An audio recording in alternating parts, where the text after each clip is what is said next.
Bienvenidos a Misterios SD, el rincón donde nos adentramos en encuentros imposibles, apariciones que desafían la lógica y sucesos que se niegan a quedar encerrados en la explicación racional. Soy Star T, y esta noche te invito a apagar las luces, subir el volumen y dejar que la oscuridad haga su trabajo. Viajaremos ahora al corazón de Virginia Occidental, a un pueblito de pocas calles y mucha quietud llamado Flatwoods, en el condado de Braxton. Un lugar donde la rutina marcaba el pulso de los días, hasta aquella noche que cambió todo. La historia que escucharás ocurrió el 12 de septiembre de 1952 y se ha convertido en uno de los casos más emblemáticos dentro de la ufología, una sucesión de señales, luces en el cielo, un olor extraño que nadie esperaba, y la aparición de una criatura que los testigos no pudieron identificar con certezas. ¿Pero qué vieron exactamente aquellos que salieron a la noche? ¿Un visitante de otro mundo, una sombra del folclore local, o algo producido por la mente colectiva aterrada? Durante los próximos minutos reviviremos la secuencia tal como fue contada. ¿Estás listo para adentrarte en la noche de Flatwoods? Acompáñame, vamos a descubrirlo, con cautela, y sin apartar la mirada. Todo comenzó la tarde del 12 de septiembre de 1952. Eran alrededor de las 7:15 de la tarde cuando la tranquilidad del pequeño pueblo se quebró por un estruendo que recorrió el cielo. Varios residentes de Flatwoods levantaron la vista, y lo que vieron quedó grabado para siempre en sus memorias. Un objeto incandescente surcaba el firmamento. Era una luz brillante, rojiza, que parecía arder con furia y que dejaba tras de sí una estela luminosa. Algunos aseguraron que debía tratarse de un meteorito.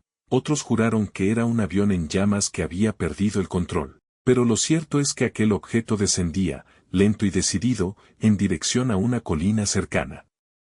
Finalmente desapareció tras la línea de los árboles, como si la misma oscuridad lo hubiera devorado. Entre los testigos estaban tres muchachos, Edward May, de 13 años, su hermano Freddie, de 12, y su amigo Tommy Heer, de apenas 10. Intrigados, no dudaron en correr hasta la casa de los May para contarle lo ocurrido a la madre de los dos hermanos, Kathleen May. Lejos de desestimar la historia como una travesura infantil, Kathleen decidió acompañarlos. Poco después, al pequeño grupo se unieron otros dos chicos del vecindario, Neil Nunley, de 14 años, y Ronnie Shaver, de tan solo 10. Juntos, formaron una improvisada expedición que, sin saberlo, se convertiría en protagonista de una de las noches más aterradoras de la historia moderna. Guiados por la curiosidad, los testigos se encaminaron hacia la granja de G. Belly Fisher, muy cerca de donde el misterioso objeto parecía haber caído. El sendero era oscuro y el silencio de la noche se sentía extraño, pesado, casi hostil. La temperatura era fresca, pero el aire tenía algo distinto, estaba cargado, denso, como si una corriente invisible de electricidad recorriera la colina y se metiera bajo la piel. Mientras ascendían, los muchachos comenzaron a notar un olor penetrante en el ambiente. No era un aroma natural, sino uno metálico, fuerte, con un matiz sulfuroso que irritaba la garganta y hacía arder los ojos. Neil Nunley, el mayor del grupo, murmuró con voz temblorosa que aquello no era normal, que algo en ese lugar estaba fuera de este mundo. De pronto, el silencio se quebró. Entre los árboles, una luz roja comenzó a encenderse. Era una esfera luminosa que brillaba y palpitaba como si respirara, como si estuviera viva. El resplandor teñía las ramas y las sombras se movían en torno a ellos como espectros inquietos. Y entonces, antes de que alguien pudiera reaccionar, los perros del vecindario empezaron a ladrar con furia, a aullar como si presintieran un desastre inminente. El grupo se detuvo en seco, paralizado, con la certeza de que lo que estaban a punto de presenciar no se parecía a nada conocido. Lo que vieron a continuación quedó grabado para siempre en sus memorias. Allí, en medio de la penumbra, se erguía una figura descomunal. Medía entre 2 y 3 metros de altura, y lo más perturbador era que no caminaba, parecía flotar sobre el suelo, deslizándose con un movimiento antinatural. Su cabeza estaba cubierta por lo que los testigos describieron como una capucha en forma de haz de picas, metálica, brillante, que reflejaba los destellos rojos de la luz cercana. Los ojos del ser eran lo más aterrador, dos esferas incandescentes, circulares, de un rojo vivo que atravesaba la oscuridad. No parpadeaban, no se movían. Su cuerpo era oscuro, alargado, con brazos extremadamente finos que terminaban en manos pequeñas en forma de garras. Cada detalle de su silueta contradecía lo humano, era como si estuvieran ante una criatura salida de otra realidad. El ser se movía lentamente, como si los observara. De pronto, el aire se llenó de un silbido agudo, mezclado con un siseo mecánico. Era un sonido imposible de identificar, ni animal, ni humano, ni máquina. Los presentes sintieron que el tiempo se detenía. Nadie podía apartar la mirada. Algunos estaban paralizados, otros apenas podían respirar. La sensación era clara, aquel ser no pertenecía a este mundo. Sin previo aviso, la figura comenzó a deslizarse hacia ellos, flotando de manera antinatural, como si nada pudiera detenerla. En ese instante, liberó una nube densa de neblina o gas que se extendió con rapidez por el claro. El aire se volvió irrespirable, una mezcla sofocante de azufre y metal caliente que ardía en los ojos, provocaba náuseas y una desesperante sensación de asfixia. Los niños comenzaron a gritar, algunos llorando, otros jadeando con fuerza, mientras la garganta se les cerraba con aquel veneno invisible. Kathleen May, luchando por mantener la calma, alzó la voz con un grito firme, desesperado y gritó, «¡Corran!». El grupo, sin pensarlo, dio media vuelta y bajó la colina a toda prisa, tropezando entre las raíces, arañándose con las ramas y sintiendo en la nuca la presencia de aquello que lo seguía. Ninguno se atrevía a mirar atrás. El olor a azufre impregnaba sus ropas, pegado a su piel. Y aunque ya descendían a toda velocidad, el eco de aquel silbido seguía persiguiéndolos. Al llegar finalmente a la casa, los niños estaban pálidos, apenas capaces de articular palabra, temblaban, con los ojos abiertos de terror. Fue Kaylin quien, tomando el control, descolgó el teléfono con manos temblorosas y llamó al sheriff Robert Carr, que acudió minutos después acompañado de su ayudante, Burnow Long. El sheriff y su ayudante subieron la colina esa misma noche.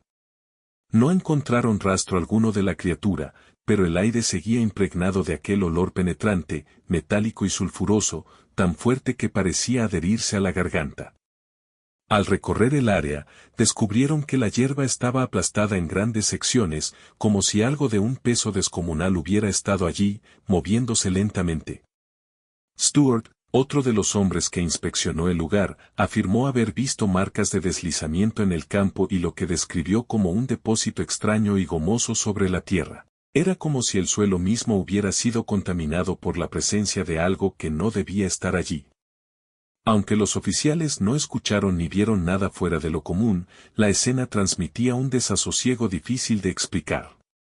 Todo estaba impregnado de un hedor metálico, como si algo se hubiera quemado con violencia, dejando cicatrices invisibles en el ambiente. Con el amanecer, la noticia se propagó.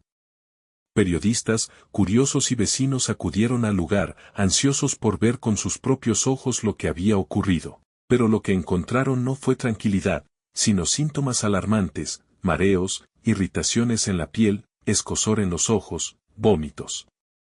Los médicos que los atendieron compararon aquellas reacciones con la exposición a agentes químicos como el gas mostaza. De repente, el misterio ya no era solo la historia de un grupo de niños impresionables. El fenómeno había dejado huellas físicas, visibles y dolorosas en la gente del pueblo. Flatwoods ya no podía ignorar lo ocurrido, algo había descendido sobre aquella colina y había marcado a todos los que se atrevieron a acercarse. En los días posteriores, más residentes del condado de Braxton aseguraron haber visto luces extrañas surcando el cielo y figuras que recordaban al ser descrito en la colina. La noticia del monstruo de Flatwoods se expandió rápidamente, encendiendo la imaginación colectiva en un contexto donde la Guerra Fría y el temor a una invasión extraterrestre ya formaban parte del día a día. Para muchos, Aquello no era una simple anécdota, el caso se tomó con total seriedad. Pocos días más tarde, la Guardia Nacional se presentó en la zona. Se dijo que los soldados recorrieron la colina con detectores y equipo especializado, como si buscaran rastros invisibles para los ojos comunes. Algunos vecinos juraron haber visto camiones militares retirando objetos bajo estricta vigilancia, aunque nunca hubo confirmación oficial. El detalle inquietante es que 1952 fue un año marcado por una oleada de avistamientos ovni en Estados Unidos. La Fuerza Aérea, a través del proyecto Blue Book, ya investigaba decenas de reportes. El caso de Flatwoods no fue la excepción, se sumó a esa lista de incidentes que el gobierno parecía observar muy de cerca, siempre bajo un velo de silencio y misterio. El caso del monstruo de Flatwoods dejó una marca indeleble en la identidad del pueblo. Hoy, en el condado de Braxton, la historia se ha convertido en patrimonio local, existe un museo dedicado al monstruo, se celebran festivales anuales. Hay rutas turísticas y hasta estatuas conmemorativas que recuerdan aquella noche de 1952. La criatura, con su capucha en forma de haz de picas y sus ojos incandescentes, ha trascendido el folclore local. Su imagen ha aparecido en documentales, videojuegos como Fallout 76, programas de televisión e incluso inspirando historias y relatos de misterio en todo el país. Se ha convertido en un ícono del folclore estadounidense, reconocible al instante. Pero más allá de la comercialización y la fascinación cultural, el enigma sigue intacto. El caso continúa siendo estudiado por ufólogos, historiadores y apasionados del misterio alrededor del mundo, siempre buscando respuestas donde quizá no las haya. La historia del monstruo de Flatwoods es mucho más que un relato de miedo, es un ejemplo de cómo lo desconocido puede irrumpir en la vida cotidiana, transformar la percepción de la realidad y dejar cicatrices en la memoria colectiva. Una sola noche, en un pueblito tranquilo de Virginia Occidental, demostró que hay misterios que perduran, que desafían la lógica y que siguen esperando ser comprendidos. Gracias por acompañarnos en este viaje al corazón de uno de los encuentros más enigmáticos de la ufología, el monstruo de Flatwoods. Un caso que, más de 70 años después, sigue dividiendo opiniones, alimentando teorías y dejando más preguntas que respuestas. Pero ahora quiero preguntarte a ti, ¿qué crees que ocurrió aquella noche del 12 de septiembre de 1952? ¿Fue realmente un ser de otro mundo, un experimento militar encubierto, o simplemente una ilusión provocada por el miedo y la confusión colectiva? Déjame tu teoría en los comentarios. Quiero leer cada una de tus ideas. Si disfrutaste este episodio, no olvides dejar tu like, compartir el video, suscribirte al canal y activar la campanita, para no perderte ninguno de los misterios que exploramos semana a semana. Tu apoyo nos permite seguir creciendo y traer hasta ti historias que desafían la lógica, que nos recuerdan que, incluso hoy, el mundo guarda secretos que esperan ser revelados. Yo soy Stark D, y esto fue Misterios SD. Nos escuchamos en el próximo episodio. Y recuerda, en la oscuridad de la noche, quizá aún resuene el eco de aquel silbido metálico, capaz de helar la sangre de quienes se atrevieron a mirar a la colina de Flatwoods aquella fatídica noche.